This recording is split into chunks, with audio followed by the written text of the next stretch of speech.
من بعده من جند من السماء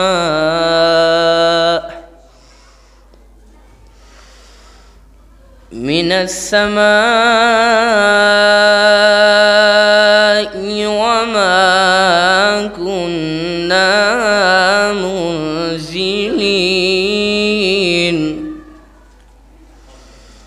إن كانت إلا صيحة واحدة فإذا هم خامدون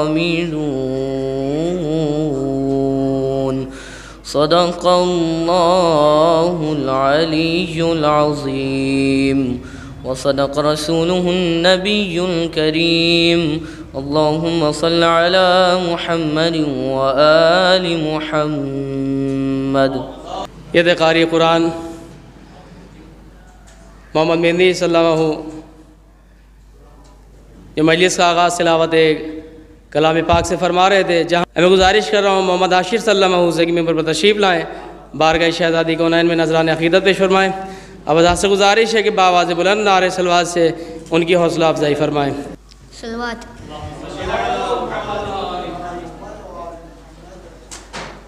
کہاں جائے آخر بیابان ہر سو، شکستہ ہے پہلو اکیلی ہے زہرا، رونے پہ پہرا مصائب کا صحرا اکیلی ہے زہرا، در فاطمہ کو جلایا ہے تم نے، کیا وعدہ اپنا بھلایا ہے تم نے، در فاطمہ کو جلایا ہے تم نے، کیا وعدہ اپنا بھلایا ہے تم نے، تماچے نہ مارو مسلمان جاؤ، علی کو بلاؤ اکیلی ہے زہرا،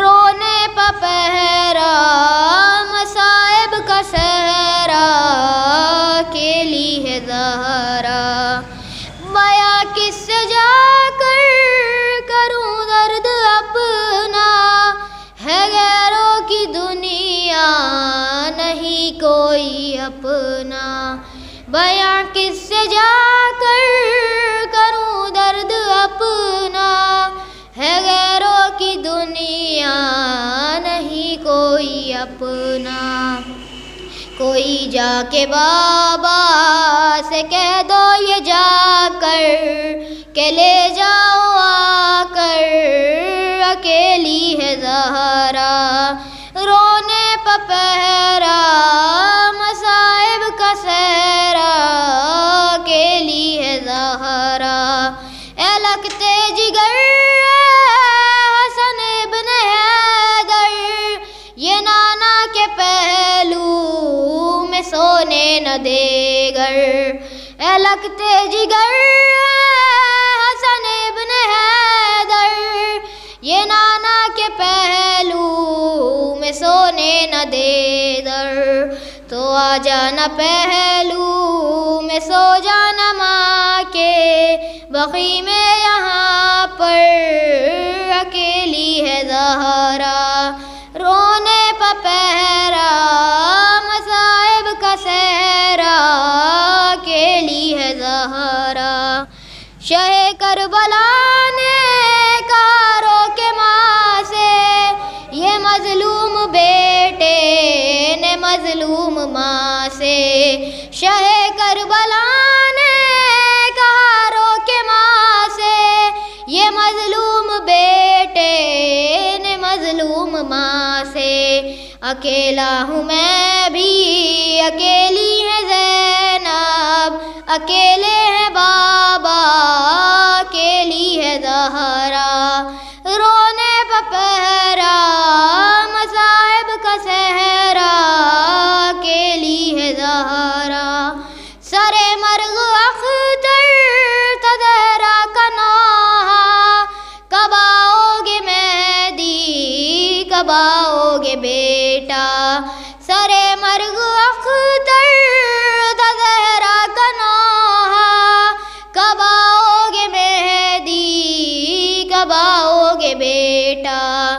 خدا کے لیے اب یہ پردہ ہٹا دو، چلے آؤ آؤ اکیلی ہے زہرا، رونے پہ پہرا مصائب کا صحرا، اکیلی ہے زہرا۔ یہ تھے عاشر صلی اللہ علیہ وسلم جو آپ کے سامنے بارگاہ شہزادی کونین میں نوحہ پیش فرما رہے تھے۔ اب میں گزارش گزاروں جناب حسن موسوی صاحب سے کہ ممبر پر تشریف لائیں، بارگاہ شہزادی کونین میں نذران عقیدت پیش فرمایا۔ ایک اور درود پڑھ دی محمد وآل محمد پر، صلی علی محمد وآل محمد وآل۔ اولاً ایک مطلع اور دو شعر، اس کے بعد ایک مطلع 3-4 شعر آخر کلام میں، دیکھیے نئے کہیں ہیں شعر، ایک مطلع دو شعر ختم۔ بسم اللہ کہ ذوفشا ذرے ہوئے موسم سہانا ہو گیا، مثال دیکھیں، ذوفشا ذرے ہوئے موسم سہانا ہو گیا، اور فاطمہ کے نور سے روشن زمانہ ہو گیا۔ ذوفشا ذرے ہوئے موسم سہانا ہو گیا، فاطمہ کے نور سے روشن زمانہ ہو گیا۔ دیکھیے گا شانو بھائی کہ فاطمہ کے نور سے روشن زمانہ ہو گیا، ایک دن فرش ادایا، ایک دن فرش ادا ہم نے بچھایا اس کے بعد، ایک دن فرش ادا ہم نے بچھایا اس کے بعد، ارے سب فرشتوں کا میرے گھر آنا جانا ہو گیا۔ ایک دن فرش ادا ہم نے بچھایا اس کے بعد، ایک دن فرش ادا ہم نے بچھایا اس کے بعد، سب فرشتوں کا زمیں پر آنا جانا۔ بس یہ شعر دیکھ خاص طور پر پیش کروں جناب، دیکھیے گا، ایک دن فرش ادا ہم نے بچھایا اس کے بعد، سب فرشتوں کا میرے گھر آنا جانا ہو گیا، اور یہ شیخ خاص کہ جو چلایا تھا ستم نے ایک بچے کی طرف، جو چلایا تھا ستم نے ایک بچے کی طرف، ارے ہرملا اس تیر کا خود ہی نشانہ ہو گیا۔ جو چلایا تھا ستم نے ایک بچے کی طرف، جو چلایا تھا ستم نے ایک بچے کی طرف، ہرملا اس تیر کا خود ہی نشانہ ہو گیا۔ ذوفشا ذرے ہوئے موسم سہانا ہو گیا، اور فاطمہ کے نور سے روشن زمانہ ہو گیا۔ ایک درود پڑھ محمد وآل محمد۔ آخری کلام میں ایک مطلب 3-4 شعر بس خصوصاً پیش کروں۔ ایک اور درود پڑھ محمد وآل محمد پر، مطلب خاص کہ سبھی گھر کے فرائض بھی دیے انجام زہرا نے، خصوصاً پیش کرنا کہ سبھی گھر کے فرائض بھی دیے انجام زہرا نے، اور رسالت کے بھی گھر بیٹھے کیے ہیں کام زہرا نے۔ سبھی گھر کے فرائض بھی دیے انجام زہرا نے، سبھی گھر کے فرائض بھی دیے انجام زہرا نے، رسالت کے بھی گھر بیٹھے کیے ہیں کام زہرا نے۔ شان شریف کے نبی کی گود میں سبتین ہیں، یا یوں سمجھ لیجئے، نبی کی گود میں سبتین ہیں یا یوں سمجھ لیجئے، ارے محمد کے حوالے کر دیا اسلام زہرا نے۔ نبی کی گود میں سبتین ہیں یا یوں سمجھ لیجئے، محمد کے حوالے کر دیا اسلام زہرا۔ یہ شعر خاص طور پر پیش کروں کہ محمد کے حوالے کر دیا اسلام زہرا نے، وہی ایک ٹاٹ کا پردہ وہی بوسیدہ دیواریں، وہی ایک ٹاٹ کا پردہ وہی بوسیدہ دیواریں، اور اسی گھر سے دیے ہیں قیمتی پیغام زہرا نے۔ وہی ایک ٹاٹ کا پردہ وہی بوسیدہ دیواریں، وہی ایک ٹاٹ کا پردہ وہی بوسیدہ دیواریں، اسی گھر سے دیے ہیں قیمتی پیغام زہرا۔ بس 2 شعر کی زحمت ہے، اور خصوصاً شعر کہ وہی ایک ٹاٹ کا پردہ وہی بوسیدہ دیواریں، اسی گھر سے دیے ہیں قیمتی پیغام زہرا نے، کہ فرائض نے کبھی مہلت نہ دی بستر پر جانے کی، فرائض نے کبھی مہلت نہ دی بستر پر جانے کی، ارے مصلے پر کیا جتنا کیا آرام زہرا نے۔ فرائض نے کبھی مہلت نہ دی بستر پر جانے کی، فرائض نے کبھی مہلت نہ دی بستر پر جانے کی، مصلے پر کیا جتنا کیا آرام زہرا نے۔ یہ شعر خاص طور سے کہ کسی صورت کنیزی کا نہ ہو احساس فضا کو، ٹھیک ہے، حالات حضرہ بھی ہے کہ کسی صورت کنیزی کا نہ ہو احساس فضا کو، تو خوش ہو کر برابر سے کیے ہیں کام زہرا نے۔ کسی صورت کنیزی کا نہ ہو احساس فضا کو، کسی صورت کنیزی کا نہ ہو احساس فضا کو، تو خوش ہو کر برابر سے کیے ہیں کام زہرا نے۔ سبھی گھر کے فرائض بھی دیے انجام زہرا نے، اور رسالت کے بھی گھر بیٹھے کیے ہیں کام زہرا نے۔ محمد والے محمد ایک مطلب 3-4 شعر اور بھائی حکم ہے، ایک درود پڑھ محمد والے محمد پر،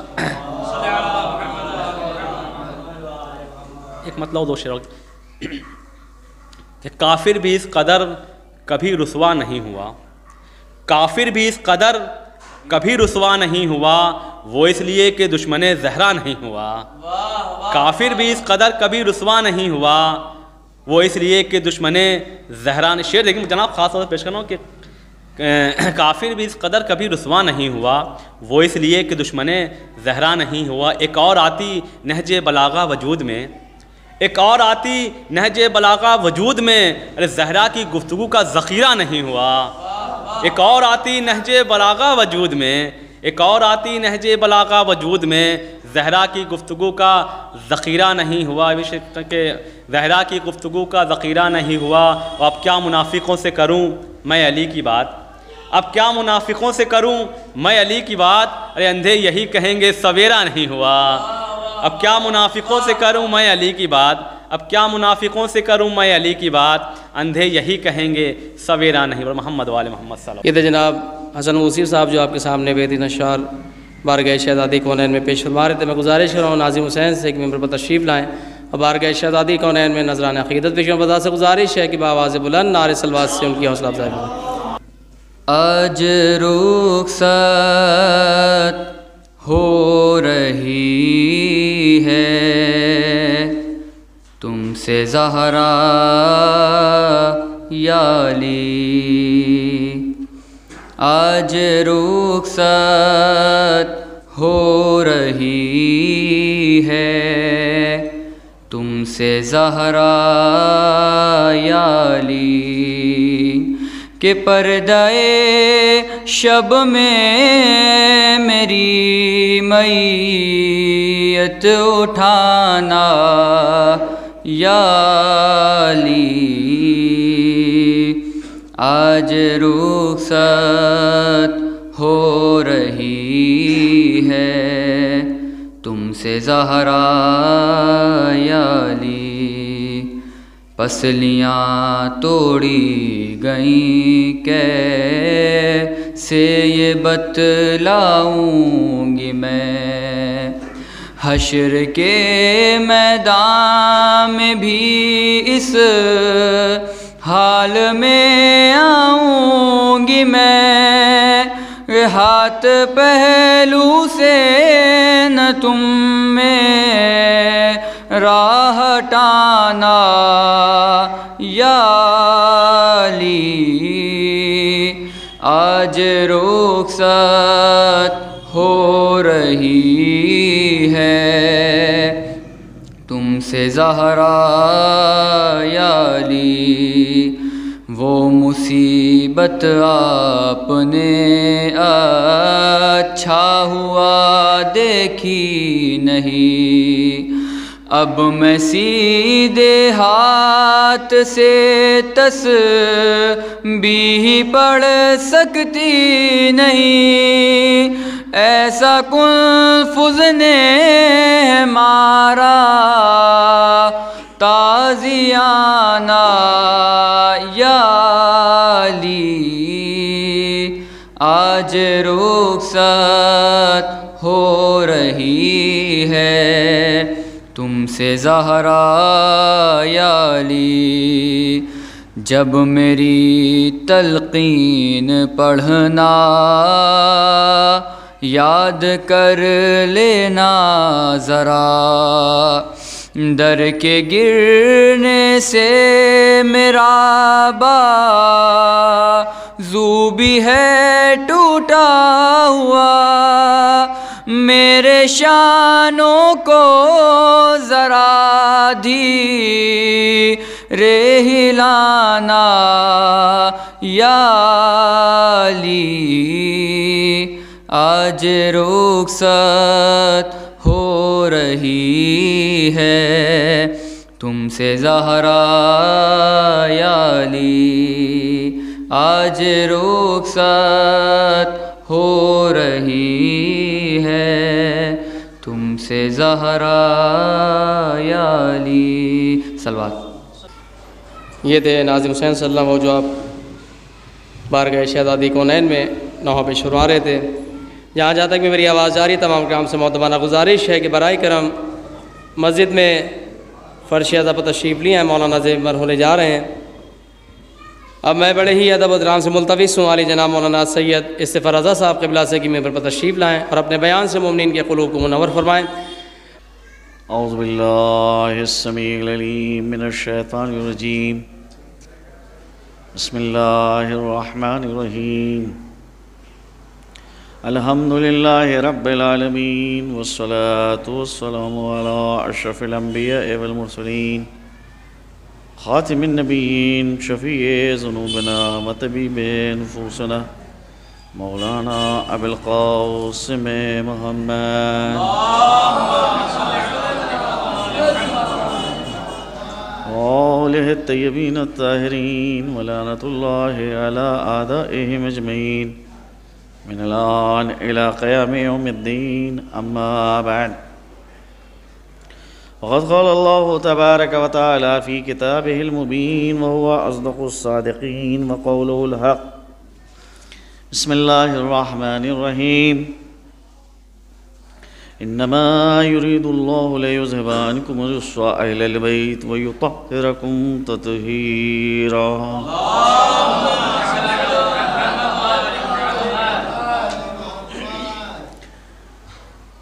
الحمدللہ بفیض مجالس یہ آیہ کریمہ آپ کے لیے شناختہ شدہ ہے، اور نہ تنہا مجالس بلکہ حدیث قصہ کی تلاوت اتنی کثرت سے دوستداران آل محمد کے درمیان ہوتی ہے کہ جس میں اس آیت کی تلاوت بھی وہ سنتے رہتے ہیں۔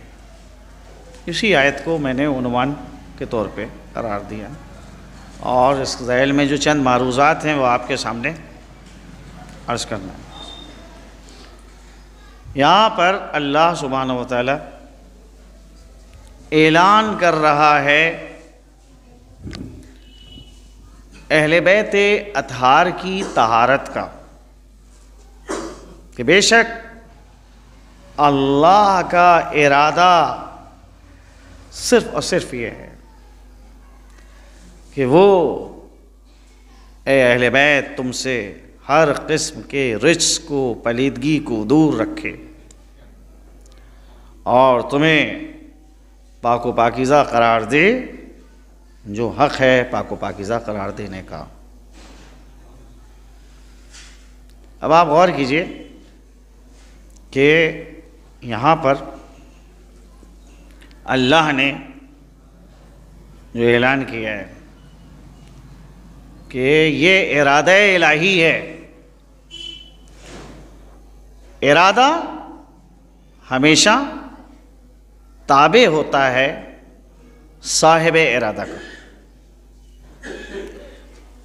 جو شخصیت جس اعتبار سے توانائی رکھتی ہے ویسے ہی اس کا ارادہ ہوگا۔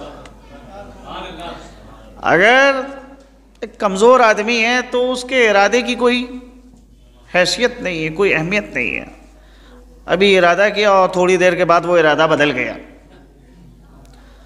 صبح میں ارادہ کرتا ہے اور دن چڑھتا ہے، ارادہ جو ہے وہ تبدیل ہو جاتا ہے، اور اس کے بعد پھر دوسرا کوئی ارادہ کرتا ہے۔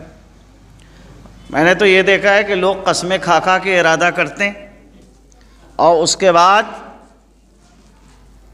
اپنی قسموں کو توڑ دیتے ہیں، اور ارادہ جو ہے وہ عملی جامہ نہیں پہن پاتا ہے۔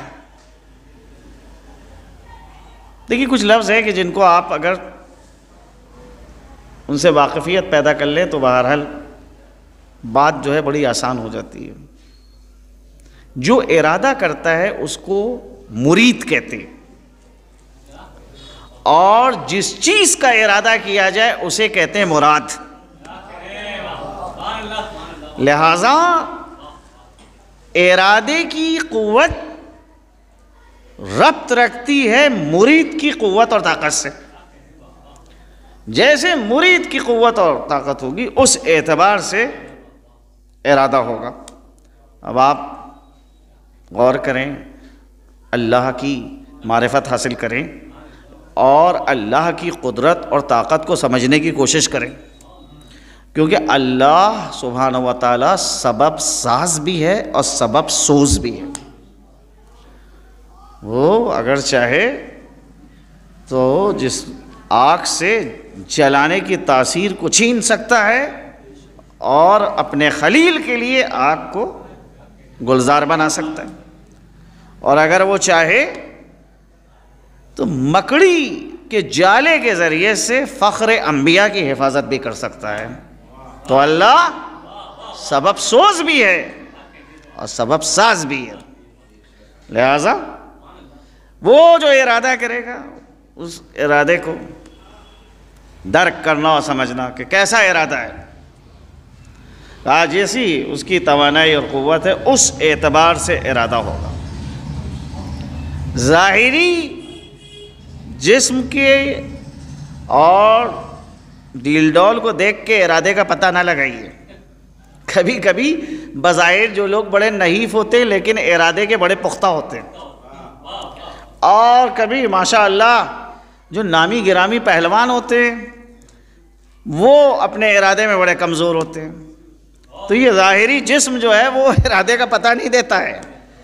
ارادہ ایک معنوی چیز ہے، انسان کی معنوی شخصیت، باطنی شخصیت جس اعتبار سے قوی ہوتی ہے اس اعتبار سے اس کا ارادہ ہوتا ہے۔ اب آپ دیکھ لیجئے کہ بعض لوگ ارادہ کرتے ہیں کہ روز صبح میں بیدار ہوئیں گے، مسجد میں آئیں گے، جماعت کے ساتھ نماز پڑھیں گے، اور جناب جو ہے فلاں کام انجام دیں گے، اور یہ کریں گے وہ کریں گے، مگر بہرحال ہزار وعدے خوبان بیک وفا نہ کند، نہ معلوم کتنے اس نیک اور صالح فرد نے وعدے کیے لیکن کوئی ایک وعدہ جو ہے اس سے وفا نہیں کی۔ تو ارادہ ایک باطنی خصوصیت ہے، تو جب باطنی خصوصیت ہے تو بہرحال جس کا جتنا نفس قوی ہوگا اس اعتبار سے ارادے کے اندر قوت پائی جائے گی۔ اب اللہ سبحانہ و تعالی قوت کا خالق ہے، منبع قوت ہے، سرچشمہ قدرت ہے، قوت ہے، لہذا وہ جب کسی چیز کا ارادہ کرے، سورہ یاسین میں اس کی جانب اشارہ ہے، ادھر اس نے ارادہ کیا اور کہا کن، فوراً وہ چیز فیکون کے مرحلے کو طے کر لیتی ہے۔ ہمارا آپ کا تو نہیں ارادہ ہے، اللہ کا ارادہ ہے۔ اللہ نے ارادہ کیا کہ اے اہل بیت تم سے ہر قسم کی پلیدگی کو، نجاست کو دور رکھے، جیسے اور تم کو پاک و پاکیزہ قرار دے، جو حق ہے پاک و پاکیزہ قرار دینے کا۔ تو سوال یہ اٹھتا ہے کہ یہ تو بھائی بات واضح ہو گئی کہ ارادہ مرید کا تابع ہے، تو مرید جس قوت کا مالک ہوگا ارادہ بھی اسی قوت میں ظاہر ہوگا۔ اب اللہ نے خود اپنے ارادے کی تشریح کر دی قرآن میں کہ کیسا ارادہ اس کا ہوتا ہے۔ ادھر اس نے ارادہ کیا اور کہا کن، فوراً وہ شے فیکون کا مرحلہ طے کر لیتی ہے۔ اللہ نے ارادہ کیا کہ اہل بیت اطہار کو پاک و پاکیزہ کرے، اہل بیت کو ہر نجاست سے دور رکھے۔ اب یہاں معاملہ یہ ہوتا ہے کہ اصل میں ہمارا مسئلہ یہ ہے کہ ہم صحیح عرفان اور معرفت نہیں رکھتے ہیں۔ نجاست سے ہم سوچتے ہیں کہ یہ ظاہری نجاستیں، لیکن جو باطنی نجاستیں ہیں وہ بہرحال ان کی جانب ہماری توجہ نہیں جاتی ہے۔ ظاہری نجاستیں جو ہیں یہ ظاہری نجاستیں، یہ تو بہرحال آپ پانی سے صاف کر لیں صاف ہو جائیں گے۔ اگر لباس نجس ہو گیا ہے آپ نے پانی سے دھو لیا صاف ہو گیا، بدن کے اوپر نجاست لگ گئی ہے آپ نے اس نجاست کو دور کر دیا، پاک ہو گیا بدن آپ کا۔ لیکن جو باطنی نجاستیں ہیں، یہ باطنی نجاستیں کیا ہیں؟ ان کی جانب توجہ دینے کی ضرورت ہے۔ جس شخص کے باطن نجس ہے، ایسا شخص رہنما نہیں بن سکتا۔ باطن کی نجاست کیا ہے؟ اگر ایک شخص شرک کر رہا ہے، ایسا شخص باطنی طور پہ نجس ہو چکا ہے، اللہ کی ذات میں کسی کو شریک قرار دے رہا ہے، وہ شخص نجس ہے۔ اگر کسی شخص کے اندر کرسی کی خواہش ہے تو ایسا شخص باطنی طور پہ نجس ہے۔ اگر کسی شخص کو شہرت کی خواہش ہے تو باطنی طور پہ نجس ہے۔ اگر کسی شخص کو بڑی شخصیتوں کے ساتھ کھڑے ہو کے تصویر کھنچانے کی خواہش ہے تو کیا ہے؟ باطنی نجاست ہے۔ اگر جناب مال کی خواہش، دولت کی خواہش، بہرحال اصل میں مال اور دولت کی خواہش بری نہیں ہے، لیکن مسئلہ یہ ہے کہ نقطہ اعتدال سے جب یہ چیزیں باہر چلی جائیں۔ اگر مال نہیں ہوگا تو زکوٰۃ کہاں سے دیں گے؟ زکوٰۃ دینے کے لیے مال ہونا ضروری ہے۔ تو بہرحال ایک وہ کہ زندگی کا ہدف بن جائے، مقصد بن جائے، اس مال کی خاطر اپنے آپ کو قربان کر دیں، نہیں۔ تو یہ بہرحال ایسی جو خواہشات ہیں، کسی کی شہرت سے جلنا، کسی کے مقام سے جلنا، کسی کے اچھائیوں سے نفرت محسوس کرنا، یہ باطنی نجاستیں۔ سیاست کرنا کہ کوئی آگے نہ بڑھ سکے، کوئی اگر آگے بڑھ رہا ہے تو اس کی ٹانگ پکڑ کے کھینچنا، یہ سب کیا ہے؟ یہ باطنی نجاست ہے۔ کسی کی شخصیت کو خراب کرنا، کسی کے اوپر بیجا تہمتیں لگانا، دل کے اندر کسی کے حوالے سے بدگمانی پیدا کرنا، کسی کی بات کسی سے لگا دینا، چغل خوری کرنا، یہ باطنی نجاست ہے۔ یہ ساری باطنی نجاستیں اگر کسی انسان کے اندر پائی جاتی ہیں، ایسا انسان الہی نمائندہ نہیں ہو سکتا۔ اللہ اہل بیت اطہار کو عالم انسانیت کے لیے بلکہ پوری کائنات کے لیے آئیڈیل بنا رہا ہے، نمونہ بنا رہا ہے۔ لہٰذا جس کو اللہ نمونہ بناتا ہے، آئیڈیل بناتا ہے، اس کے لیے لازم ہے کہ وہ کردار کے اعتبار سے پاک و پاکیزہ ہو۔ لہٰذا اللہ نے ان کو پاک و پاکیزہ قرار دیا۔ دو چیزیں دیکھی ہیں، کچھ چیزیں ہیں کہ جو ذاتی طور کے اوپر طہارت رکھتی ہیں، کچھ وہ ہیں کہ جو اس طہارت کو کسب کرتی ہیں۔ موجودات تقریباً اسی طرح سے کچھ خصوصیات ذاتی رکھتے ہیں اور کچھ خصوصیات کسب کرتے ہیں، عارض ہوتی ہیں۔ مثال کے طور پہ شکر میں مٹھاس ذاتی طور پہ پائی جاتی ہے، لیکن آپ گلاب جامن بنا رہے ہیں تو گلاب جامن میں ذاتی طور پہ مٹھاس نہیں پائی جاتی ہے، شکر کا شیرہ بنائیے تب گلاب جامن میٹھی ہوگی۔ شکر، آپ چائے بنا رہے ہیں، اب تو ماشاءاللہ ہر دوسرا آدمی بغیر شکر کی چائے پیتا ہے، تو اب وہ بہرحال ایک چائے ہے کہ جو میٹھی ہے تو معلوم ہے کہ کہا ذاتی طور پہ میٹھی ہے، کہا نہیں اس میں شکر ڈالی ہے۔ کیوں میٹھی ہے چائے؟ کہا کیونکہ اس میں شکر ڈالی ہے۔ گلاب جامن کیوں میٹھی ہے؟ کیونکہ شیرے میں ڈالی ہے۔ لیکن آپ یہ سوال شکر کے لیے نہیں کر سکتے کہ شکر کیوں میٹھی ہے۔ کیوں؟ کیونکہ جو ذاتی خصوصیات رکھتا ہے اس میں یہ سوال ہو ہی نہیں سکتا کہ یہ ایسا کیوں ہے۔ اللہ نے کچھ کو ذاتی طور پہ پاک و پاکیزہ رکھا ہے، کچھ کو پابند بنایا ہے کہ ان کے نقش قدم پہ چلو پاک و پاکیزہ ہو جاؤ۔ اہل بیت اطہار کو ذاتی طور پہ پاک و پاکیزہ رکھا ہے، تو اب سوال کرنے کا حق نہیں ہے یہ کیوں ایسے کیوں پاک و پاکیزہ ہیں۔ یہ اللہ کا ایک لطف اور مہربانی ہے، آپ کو حق نہیں پہنچتا کہ آپ سوال کریں کہ وہ کیوں پاک و پاکیزہ ہیں۔ ہاں اگر آپ پاک و پاکیزہ ہونا چاہتے ہیں، عملی طور پہ ان کے نقش قدم کو پر چلیں، ان کی سیرت کو عملی طور پہ اپنا لیں، یہ پاکیزگی آپ کے اندر بھی پیدا ہو جائے گی۔ بھائی سورج ذاتی طور پہ روشنی رکھتا ہے، چاند سورج سے روشنی کو حاصل کرتا ہے، تو بہرحال چاند بھی روشن ہو جاتا ہے۔ اسی طرح سے اگر ایک شخص اپنی عملی زندگی میں اہل بیت اطہار کی سیرت کے اوپر چل رہا ہے تو نتیجہ کیا ہے؟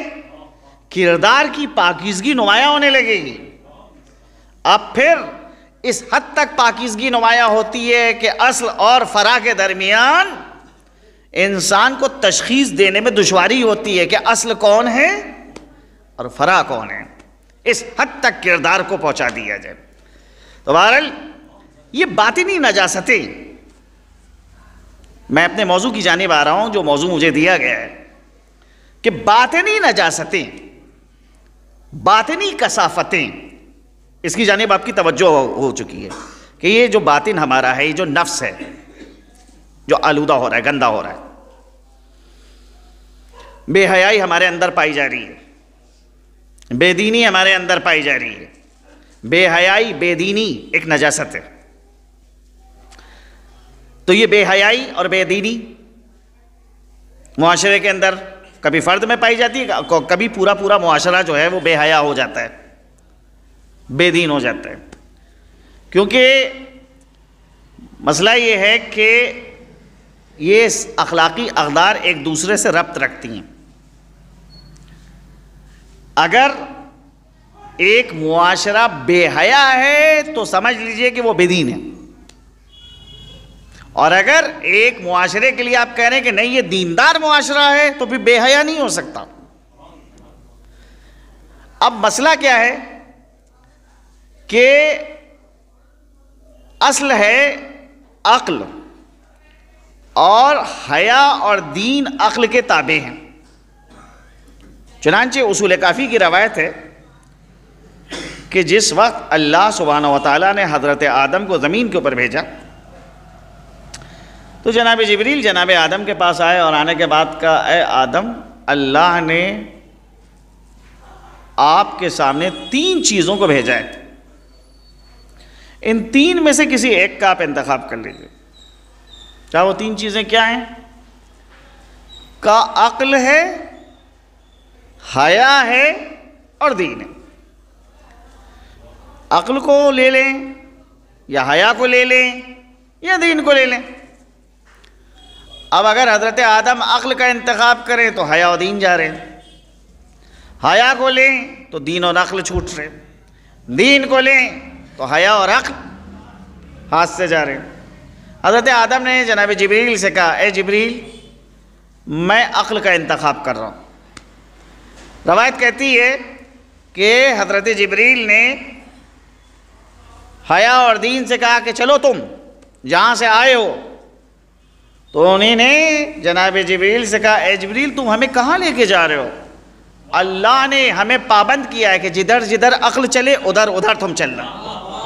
تو اس سے نتیجہ یہ نکلا کہ عقل امام ہے اور حیا اور دین پیروکار ہیں، ماموم ہیں۔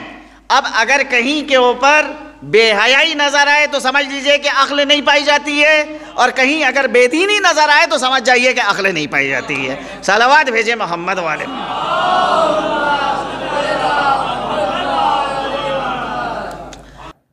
اب آپ ذرا غور کریں تو ایک معاشرہ، ایک سماج جب بے حیا ہو رہا ہے، بے حیائی اس کے اندر پائی جا رہی ہے، یہ بے حیائی کے اسباب اور عوامل کو ہمیں اور آپ کو تلاش کرنا ہوگا۔ اگر ہم چاہتے ہیں اپنے معاشرے اور اپنے سماج کو نجات دینا تو لازم ہے کہ جو مرض ہے اس مرض کو ہم مشخص کریں کہ یہ مرض پایا جاتا ہے۔ اگر مرض کو مشخص نہیں کیا اور اس کا علاج نہیں کیا تو نتیجہ یہ ہے کہ پورا سماج ہلاک ہو جائے گا، برباد ہو جائے گا۔ اللہ سے کسی کی کوئی رشتہ داری نہیں ہے، اللہ کا کوئی چہیتا نہیں ہے۔ گزشتہ قوموں کا جو حال قرآن میں ذکر ہوا ہے، اللہ نے مختلف احسانات ان قوموں کے اوپر نازل کیے، آسمان سے کھانے نازل ہوئے، سمندر میں راستہ بنا، فرعون جیسی شخصیت سے کہ اس کی غلامی سے آزاد کیا. ابھی اس سے بڑھ کے احسانات ہوں گے، آسمان سے کھانا نازل ہو رہا ہے. لیکن بہرحال جب ایک قوم خدا کے مقابلے پہ آ گئی، اس کے راستے سے منحرف ہو گئی، تو اللہ نے اس کو ہلاک بھی کر دیا. صاف صاف قرآن کے اندر ہے، اے اہل ایمان، اگر تم میں سے کوئی مرتد ہو جاتا ہے اور اپنے دین کو چھوڑ دیتا ہے تو یہ قطعاً خیال نہ کرے کہ وہ اللہ کو کوئی نقصان پڑے گا. نہیں، اللہ اس کے بدلے میں ایک دوسرے قوم کو لے آئے گا جو اللہ کو دوست رکھتی ہوگی اور اللہ اس کو دوست رکھتا ہوگا، اور خدا کی راہ میں بغیر کسی لومۃ و لائم کے جہاد کریں گے. تو اللہ سے کسی کی کوئی رشتہ داری نہیں ہے. اللہ کا محبوب وہ بنے گا کہ جو اللہ کی اطاعت کر رہا ہے، اس کے اوامر کی پابندی کر رہا ہے. لیکن اگر اوامر اور نواہی کی کوئی پابندی نہ کرے تو نتیجہ یہ ہے کہ غضب الہی کا وہ شکار ہوگا. پھر چاہے کوئی، ہمارے پاس گزشتہ قوموں کے حوالے سے قرآن نے مفصل تذکرہ کیا ہے، کتنی قوموں کو اللہ نے ہلاک کرا، عذاب الہی کا کتنی قومیں شکار ہوئی. اب ہمارا جو معاشرہ، ہمارا سماج ہے کہ جس سماج کے اندر متعدد امراض پائے جاتے ہیں، ان متعدد امراض کو ہمیں تشخیص دینا ہے. اور یہ مجالس کا انعقاد اسی لیے کیا گیا ہے کہ ہم ان امراض کو تشخیص دیں. اگر امراض کو تشخیص نہیں دیں گے تو علاج کیسے ہوگا؟ علاج اسی وقت ہو سکتا ہے، دوا اسی وقت اثر کر سکتی ہے کہ جب صحیح سے پتا تو چلے کہ مرض کیا ہے. ایسے تو نہیں کسی کا دوا کھلا دی جائے گی تو سائیڈ ایفیکٹ ہو سکتا ہے اس کا، تو وہ دوا دی جائے گی کہ جو مرض ہے. معاشرے کے اندر بے حیائی پائی جا رہی ہے. یہ جو آپ کا شہر ہے جو تہذیب کا مرکز رہ چکا تھا اور اب تہذیب کا مدفن بن چکا ہے، وہ شہر کہ جس میں تہذیب کا عروج یہ تھا کہ مردوں سے نہیں عورتوں سے پردہ ہوتا تھا. وہ عورتیں کہ جن کا مردوں کے درمیان اٹھنا بیٹھنا تھا یا سودا بیچتی تھی، شرفا کے گھر میں ان عورتوں کو اندر نہیں آنے دیا جاتا. نہیں، آپ باہر بیٹھی جوڑی میں رہیے. شرفا کی عورتیں ان سے پردہ کرتی تھی. یہ ہماری تہذیب کا عروج تھا. زوال دیکھ لیجئے، کچھ کہنے کی ضرورت نہیں ہے. ماشاء اللہ اتنا بالغ نظر مجمع ہے کہ وہ بہرحال اچھی طرح سے جانتا ہے کہ ہمارا زوال کیا ہے. اب اس زوال کو زوال ہم سمجھ رہے ہیں کہ نہیں سمجھ رہے ہیں؟ سب سے بڑا مسئلہ یہ کہ آئیے ہم اور آپ اس پہ گفتگو کریں کہ یہ زوال ہے یا زوال نہیں ہے. بنا میں تعلیم ہمارا معاشرہ ترقی کرنا چاہتا ہے تو تعلیم اگر اللہ کا بندہ نہ بنا سکے تو اس تعلیم سے کوئی فائدہ نہیں. اگر ایک تعلیم اللہ کا باغی بنا دے، مخالف بنا دے، تو وہ تعلیم کوئی اہمیت نہیں رکھتی. بھائی تعلیم اہمیت رکھتی ہے کہ جو انسان کو خدا کا بندہ بنائے. ایک معاشرہ جو بے حیائی جس کے اندر پیدا ہوگی، جب بے حیائی ہے تو بے دینی ہوگی، لازمہ ہے اس کا. دیندار معاشرہ کبھی بے حیا نہیں ہو سکتا. اگر بے حیا ہے ایک معاشرہ تو بے دین ہے. اب بنا میں مذہب جو چیزیں ہوتی ہیں، اب وہ کیا جناب نظر کا اہتمام ہو رہا ہے. ارے نہیں ہے جگہ آپ کے پاس تو آپ وقت کو بانٹ دیجئے، تقسیم کر دیجئے، کہہ دیجئے کہ بھائی صبح سے لے کے اتنے بجے تک صرف عورتیں آئیں گی اور اس کے بعد مرد آئیں گے. لیکن نہیں، سب کو بلایا جا رہا ہے، مکس گیدرنگ ہو رہی ہے. اور بھائی دسترخوان جو امام کے نام پہ بچھا ہے، جو نظر جس پہ دی گئی ہے، وہاں کے اوپر مشترک طور پر سب کھا رہے ہیں، سب ایک دوسرے کے لیے محرم ہے، سارا محلہ محرم ہے، سب لوگ آ رہے ہیں. اب وہ جناب نتیجہ کیا ہو رہا ہے؟ اب آپ بتائیے کہ کیا ایسے گھر کے اندر برکتیں نازل ہوں گی؟ شادی کا مرحلہ دیکھ لیجیے. جب تک کہ شادیاں گھروں کے اندر ہوتی تھی، میرج ہال میں نہیں گئی تھی، اس وقت تک یہ بے حیائی نہیں تھی. لیکن جس دن سے یہ شادیاں میرج ہال میں پہنچی، نتیجہ کیا ہو رہا ہے کہ مولانا کو زبردستی گھسیٹ کے لے جایا جا رہا ہے. چلیے، ارے بھائی ضروری نہیں ہے کہ وہاں پر لڑکی سے جا کے اجازت لی جائے، آپ فون کے اوپر بات کرا دیجئے. نہیں، وہ عورتیں آمادہ نہیں ہو رہی. اللہ اکبر. عورتوں کی بات مانی جائے، خدا کی بات مانی جائے. اللہ کہہ رہا ہے کہ ایک نامحرم کے لیے مناسب نہیں ہے کہ وہ دوسرے نامحرم کی جانب نگاہ اٹھا کے، اور یہاں اس شخص کو لے جایا جا رہا ہے کہ جو بہرحال دینی عالم ہے، دین سے وابستہ ہے. ارے مولانا چلیے، ارے بھائی نکاح نامے پہ اگر دستخط کرا لیجئے یہ بھی ایک اجازت ہے، فون پہ بات کرا دیجئے یہ بھی ایک اجازت ہے. مگر نہیں، وہ تو جناب کیمرے والے پہنچ رہے ہیں وہاں کے اوپر باقاعدہ فلم بنے گی، کیونکہ بعد میں جب شادی ہو جائے گی تو بار بار جو ہے موبائل میں وہ فلم جو ہے دیکھی جائے گی کہ کیسے ہم نے جو ہے ہوں کری، کیسے ہم نے جو ہے ہاں کی، اور کیسے جو ہے وہ انہیں اجازت دی، اور کس طرح سے پوچھا جا رہا تھا، فلاں کا حال کیا تھا. ان چیزوں سے محظوظ ہوا جائے گا.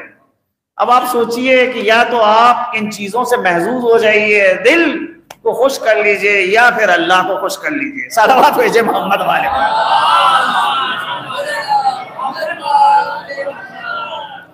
اب وہاں کے اوپر کیا کرا جائے؟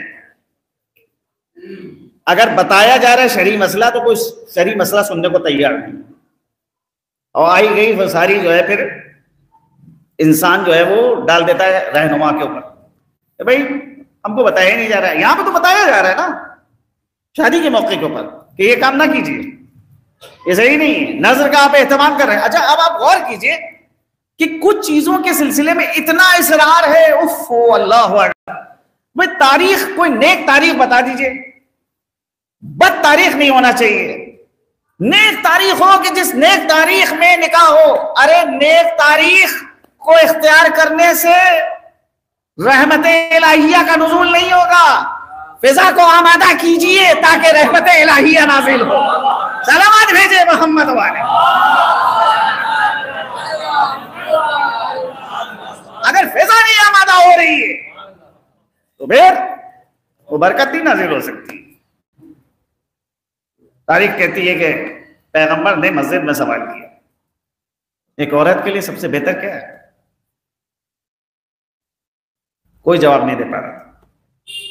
سوال خانہ سیدہ میں پہنچا کہ جناب پیغمبر اسلام نے مسجد میں یہ سوال کیا ہے کہ ایک عورت کے لیے سب سے بہتر کیا ہے؟ جناب سیدہ نے کہا کہ ایک عورت کے لیے سب سے بہتر یہ ہے کہ نہ تو وہ کسی مرد کو دیکھے اور نہ کوئی مرد اسے دیکھے. جواب جب پیغمبر کے سامنے پیش کیا گیا، کہا کہاں سے یہ جواب آیا ہے؟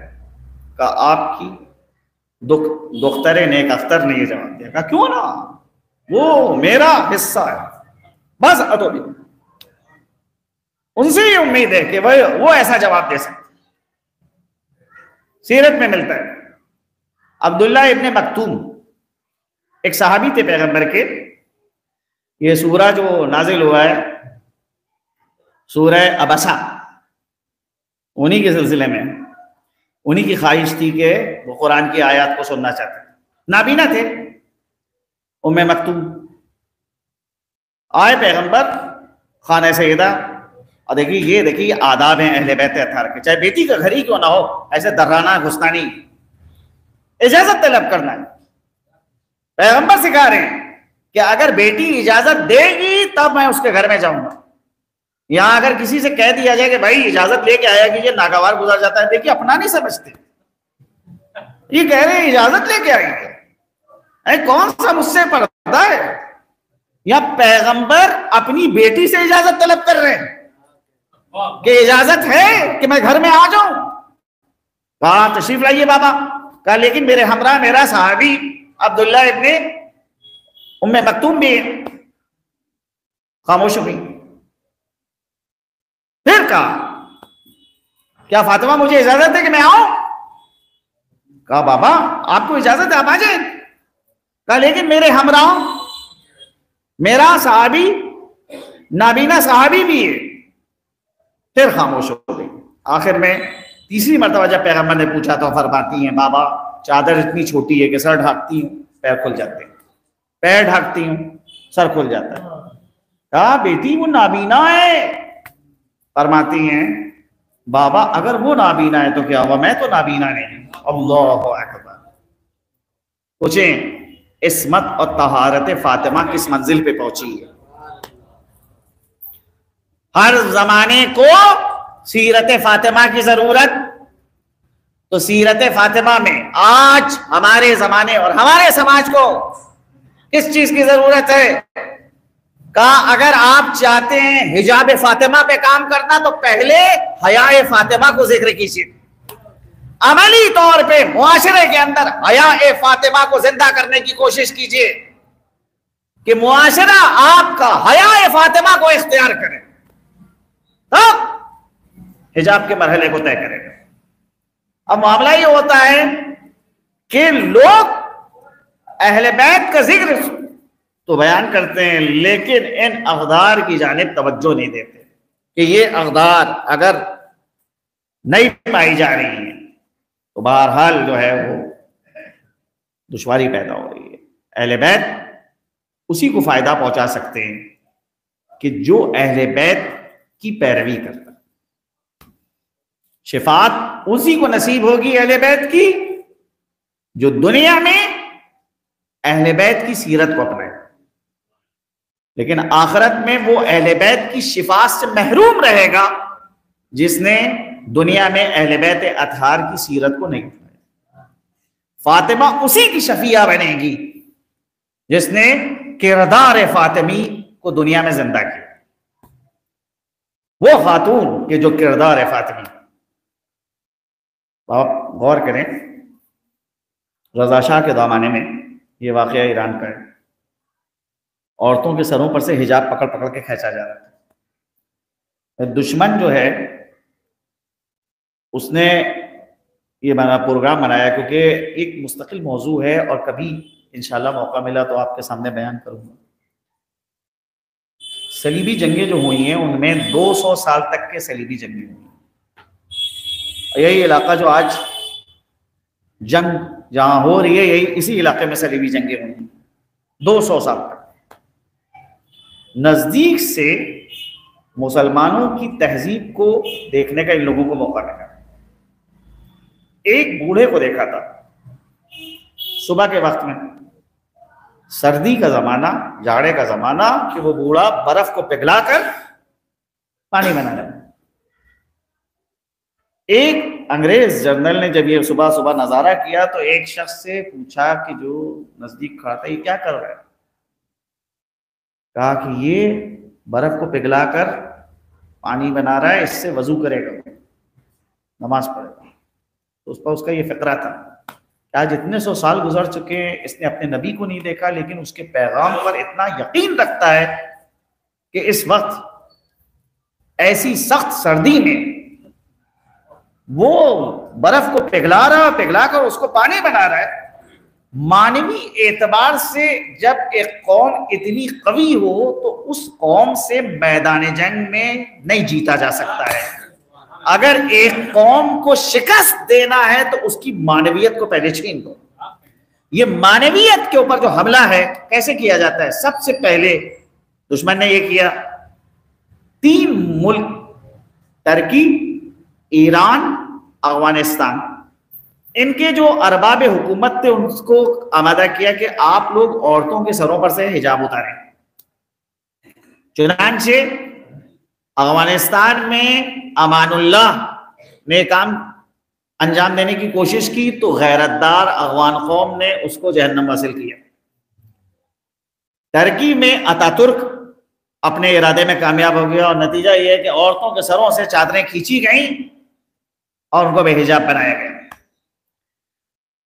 ایران میں رضا شاہ نے کوشش کی تو علماء سامنے آ گئے اور نتیجہ یہ ہے کہ ایران میں بھی یہ دشمن کا منصوبہ کامیاب نہیں ہو سکا اس وقت. اب آپ غور کیجئے کہ جب یہ رضا شاہ کا دور تھا اور اس رضا شاہ کے دور میں بہرحال بہت سے مظالم ہوئے، عورتوں کا گھر سے نکلنا دشوار تھا۔ ایران کے اندر پہلے حمام نہیں ہوتے تھے گھروں کے اندر، نہانے کے لیے باہر جایا جاتا تھا، باہر حمام جو کرائے کے ہوتے تھے اس میں جا کے نہایا جاتا تھا۔ اب آپ غور کیجئے وہ کلچر تھا وہاں کا۔ تو ایک شخصیت کہ جس نے امام زمانہ سے توسل کیا اور کے بعد میں نتیجہ یہ ہوا کہ اس کو بشارت ہوئی کہ فلاں خاتون جو کل مری جس کا انتقال ہوگا اس کے جنازے میں امام شرکت کرنے کے لیے آ رہے ہیں، وہاں تم سے ملاقات ہو جائے گی۔ چنانچہ یہ انتظار کر رہا تھا، جو پتہ بتایا گیا تھا وہاں کے اوپر پہنچتا ہے تو پتہ چلا کہ ایک خاتون کا انتقال ہو گیا ہے، جنازہ اٹھ رہا تھا۔ تو ایسی خاتون کے اندر کیا خصوصیت پائی جاتی تھی کہ جس کی بنا کے اوپر امام اس عورت کو اتنی اہمیت دے رہے ہیں، اس کے جنازے میں شرکت کر رہے ہیں؟ پتہ یہ چلا کہ 7 سال سے یہ خاتون اپنے گھر سے باہر نکل کے نہیں گئی، اس ڈر کی بنیاد کے اوپر کہ کہیں حکومت کے سپاہی اس کے سر سے اس کی چادر نہ چھین۔ 7 سال تک اپنے گھر میں رہی، حمام میں نہیں گئی، بلکہ کوشش کی کہ گھر ہی کے اندر اپنی ضرورتوں کو پورا کریں۔ امام کو اس کا یہ عمل اتنا پسند آیا کہ اس کو یہ عزت بخشی کہ اس کے جنازے میں امام وقت شرکت کرنے کے لیے آئے۔ عزیزان گرامی، اب چلے جائیے درگاہ میں جا کے دیکھ لیجیے، نظارے دیکھیے آپ۔ یہ درگاہ مظہر توحید ہونا چاہیے کہ وہاں مشترک طور کے اوپر مرد اور عورت آ رہے، کوئی نہیں ہے کہ جو ٹوکے یہ کیا ہے طریقہ؟ جب زنانی درگاہ بنی ہے تو کیوں آتے ہیں عورتیں یہاں کے اوپر؟ کیوں نہیں کوئی روکتا ہے، کیوں نہیں کوئی ٹوکتا ہے کہ ایک بے حجاب عورت، ایک بے حجاب لڑکی آ رہی ہے درگاہ کے اندر، وہ حضرت عباس کی توجہ حاصل کرنا چاہ رہی ہے کہ حضرت عباس اس کے اوپر رحم و کرم کریں گے؟ قطعاً رحم و کرم نہیں کریں گے، کوئی حاجت نہیں پوری ہوگی۔ اگر چاہتے ہیں کہ حضرت عباس کی عنایات ہمارے شامل حال ہوں تو اس فرہنگ کو اختیار کیا جائے جو فرہنگ حسینی ہے۔ یہ نہیں ہے کوئی پارٹی بازی کا مسئلہ نہیں ہے کہ یزید کا لشکر یہ غلط کام کرے تو غلط ہے اور ہمارا آدمی جو ہے یہ غلط کام کرے تو غلط نہیں ہے۔ اہل بیت اطہار کیا اس قسم کا کوئی رواج نہیں ہے۔ یہ ہو رہا ہے، یہ عبادت گاہیں ہیں کہ جہاں جانے کا جی نہیں چاہتا ہے۔ یہ نظارے دیکھ رہے ہیں کہ یہ جناب یہاں آئے دعا کرنے کے لیے اور یہ بے حجاب عورتیں چلی آ رہی، وہاں کے اوپر گھسی آ رہی، کوئی نہیں ہے کہ جو روکے اور ٹوکے۔ کیوں نہیں منع کیا جاتا ہے کہ یہاں نہ ہو؟ تم لوگوں کے لیے جب زنانی درگاہ بنی ہوئی ہے تو وہاں جاؤ، نہیں جاتے۔ تو آپ بہرحال جو ہے ہم حجاب فاطمہ کے حوالے سے گفتگو کرنا چاہتے ہیں۔ حجاب فاطمہ کے اوپر بات کرنے سے پہلے حیاء فاطمہ کی گفتگو کیجیے، پہلے حیاء فاطمہ کو معاشرے کے اندر زندہ کیجیے تو حجاب فاطمہ پیدا ہو۔ صلوات بھیجے محمد والے۔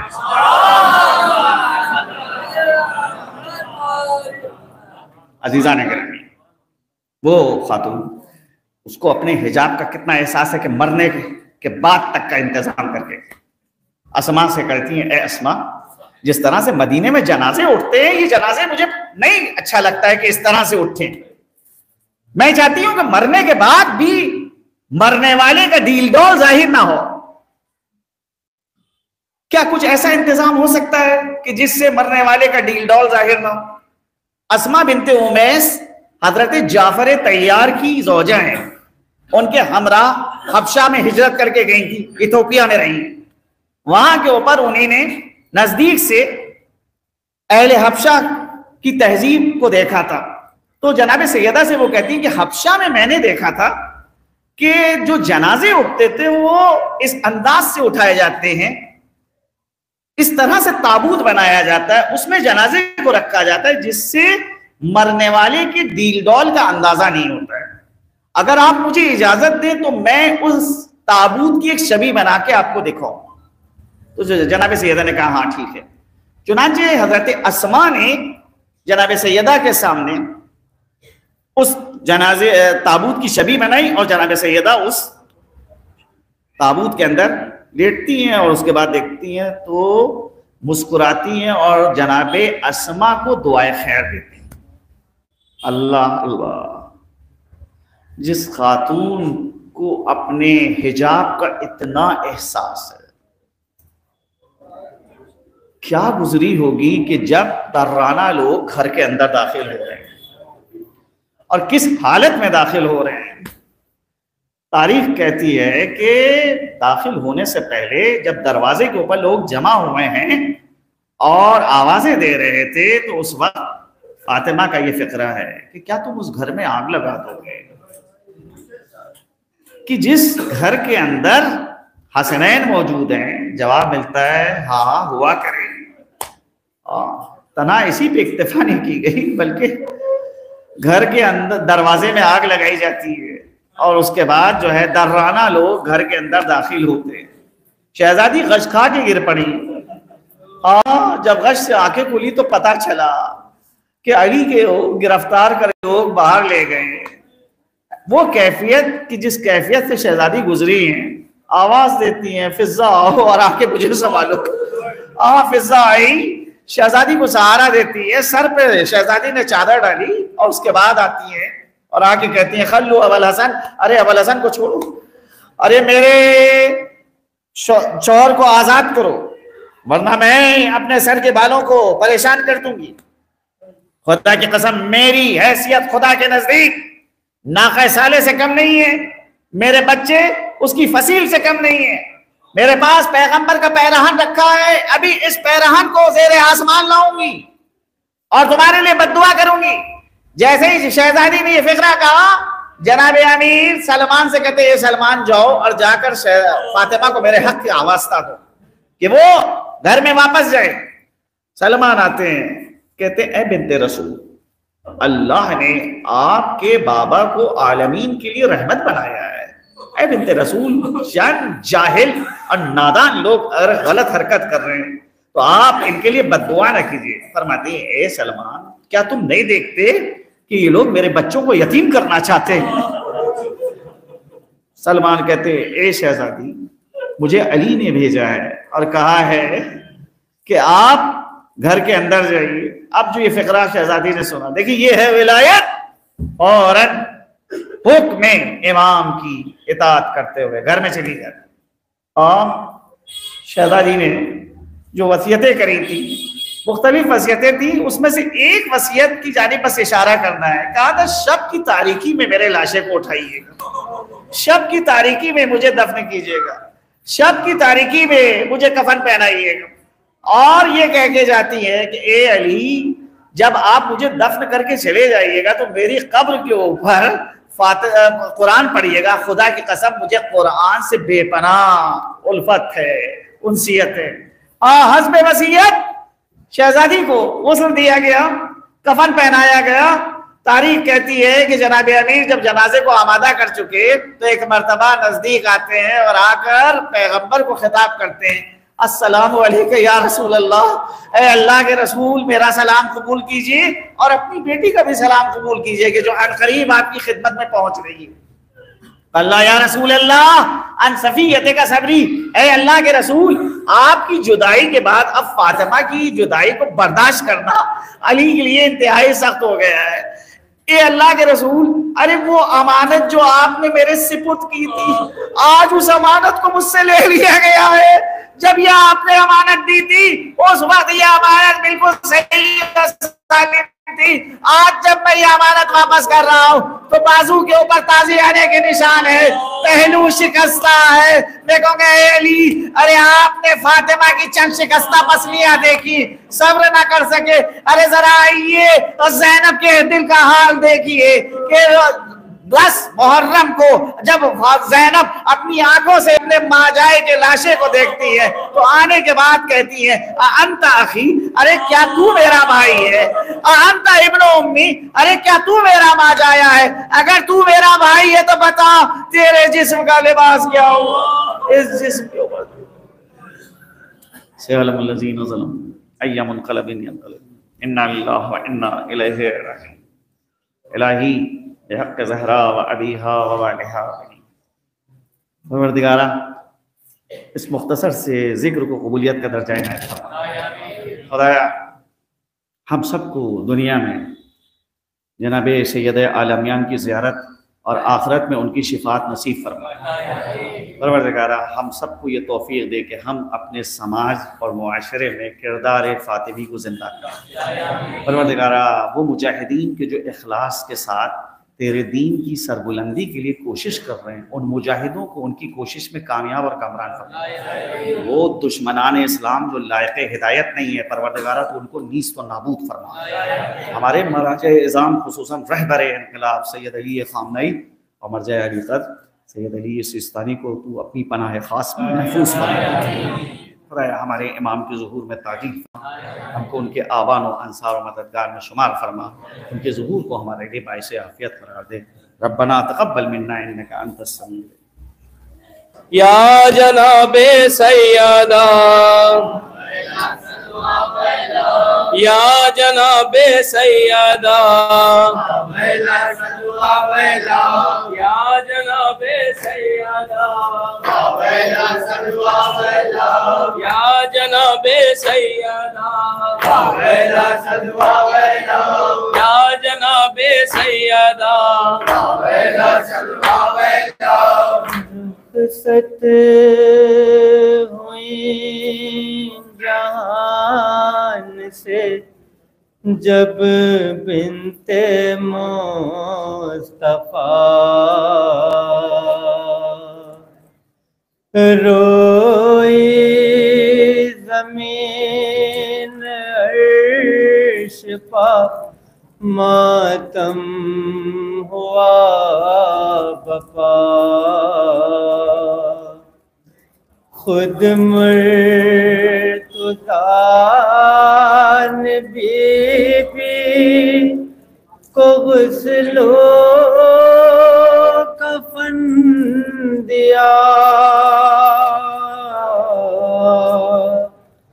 دیکھا حسین نے جو جنازہ بطول کا،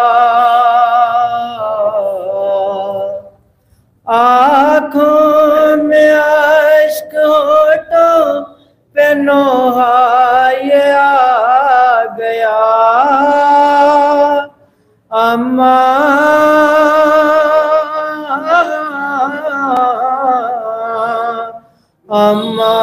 بغیر آپ کے ہم جی نہ پائیں گے، فاطمہ کے غم میں یہ نوحہ حسین کا، اماں بغیر آپ کے ہم جی نہ پائیں گے۔ یہ سال تو ہے رنج و علم سے بھرا ہوا، نانا گئے اب آپ بھی ہو جائیں گی جدا، ہم اپنے دل پہ داغ یہ کیسے اٹھائیں گے، اماں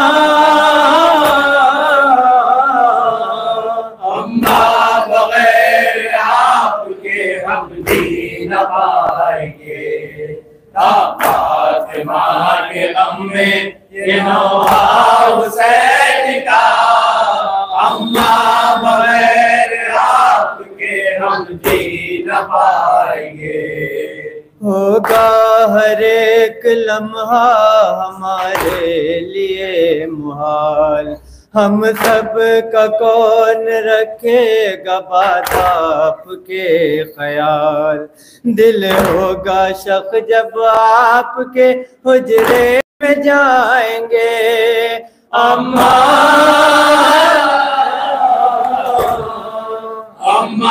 بغیر آپ کے ہم جی نہ پائیں گے، فاطمہ کے غم میں یہ نوحہ حسین کا، اماں بغیر آپ کے ہم جی نہ پائیں گے، ڈھونڈے گا صرف آپ کو یہ غم کا مارا دل، دنیا میں اب کہیں نہ لگے گا ہمارا دل، آنسو بہیں گے آنکھوں سے جب گھر میں آئیں گے،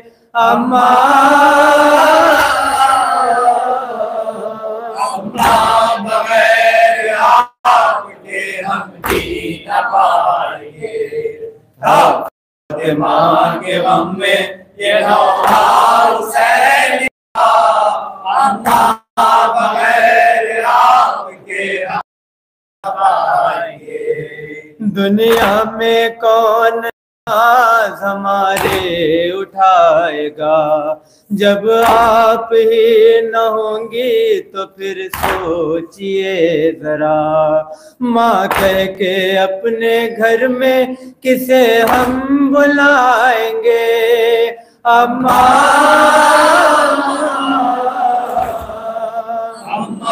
بغیر آپ کے ہم جی نہ پائیں گے، فاطمہ کے غم میں یہ نوحہ حسین کا، اماں بغیر آپ کے ہم جی نہ پائیں گے۔ بھائی حسن ہے اور ہیں بہنیں بھی بے قرار، آنکھیں ہماری آپ کے غم میں ہے اشک بار، اس کم سنی میں صدمہ یہ ہم سے نہ پائیں گے،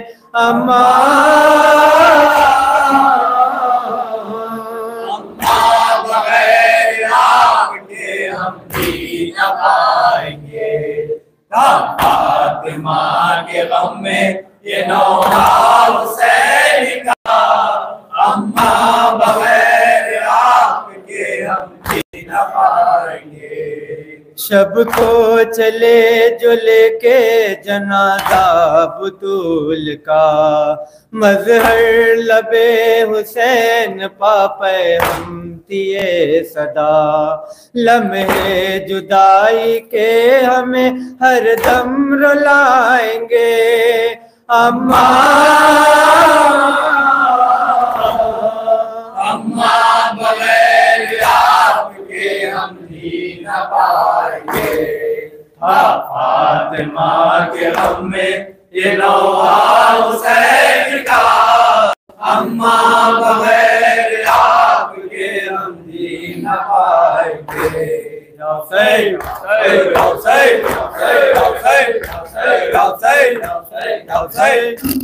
السلام علیکم یا ابا عبداللہ وعلی الارواح التي حلت بفنائك وناخذ برحمك عليكم مني جميعا سلام الله ابدا ما بقيت وبقي الليل والنهار ولا جعله الله اخر العهد مني لزيارتكم السلام على الحسين وعلى آل ابن الحسين وعلى أولاد الحسين وعلى أصحاب الحسين السلام عليكم ورحمة الله